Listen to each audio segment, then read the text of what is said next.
Hello? Baby.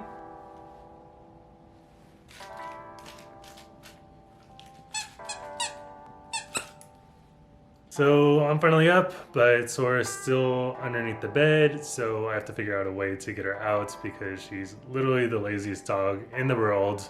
I have a couple of tricks to get her out, so we'll see if one of them works this morning. Sora, want the toy?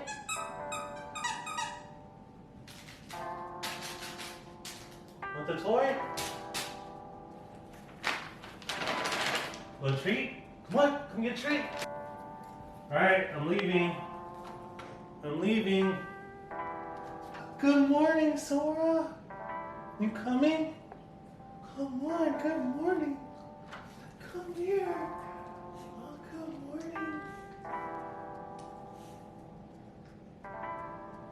Come on, let's go. Come on. Are you coming?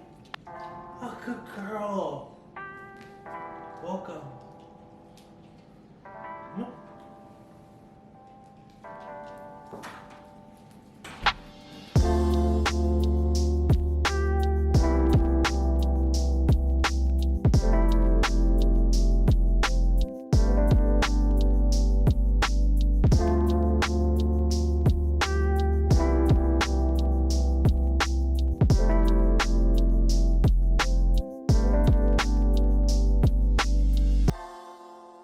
Alright, so Sora's finally walked and fed.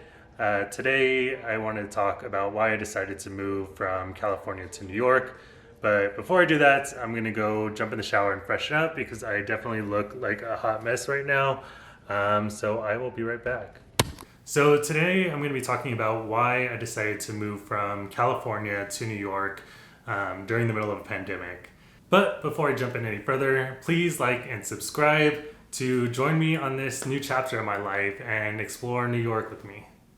So just to give a little bit of background, me and my boyfriend, we were doing long distance for about a year.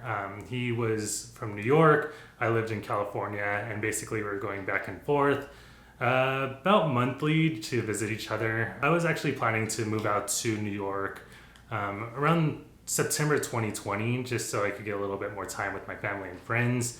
But that was all pre-pandemic plans because once the pandemic hit, I actually became stranded in New York. So I actually went back to California in October and got all of my goodbyes out with my friends, my families, and got to end my stay in California with the holidays, which is our favorite time of the year. So I had planned my flight to New York for January 11th, but one of the biggest logistical leaps was figuring out how to get my dog to New York. And one of the biggest options was you could bring a dog on a bag, like in a bag, as long as it fits in the seats in front of you. And Sora is a really chubby corgi, so that was definitely not an option.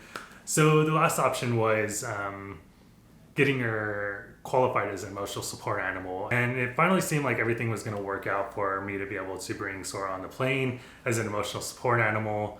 But then the Department of Transportation decided to change the rules last minute and say ESAs are no longer allowed on flights. But what made this even worse was I strategically planned that flight on January 11th.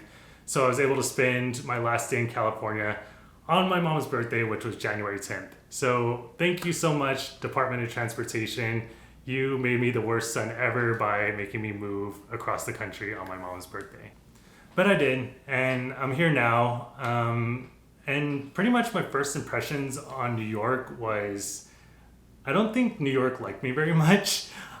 So my boyfriend had told me that New York typically snows about once or twice a winter.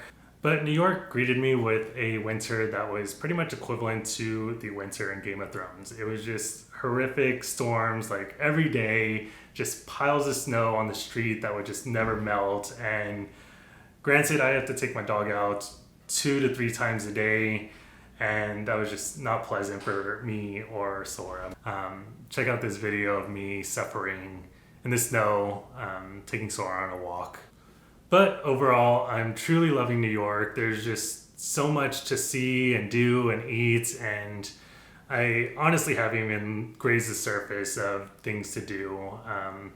So I would definitely appreciate any tips if you have any. So yeah, if you have any tips, please leave those in the comments section and I will check those out and share them in future videos. Anyways, thank you guys for watching, and if you haven't seen my Mother's Day surprise trip video yet, please check that out. It's going to be right here in one of these corners. But yeah, I'll see you guys later.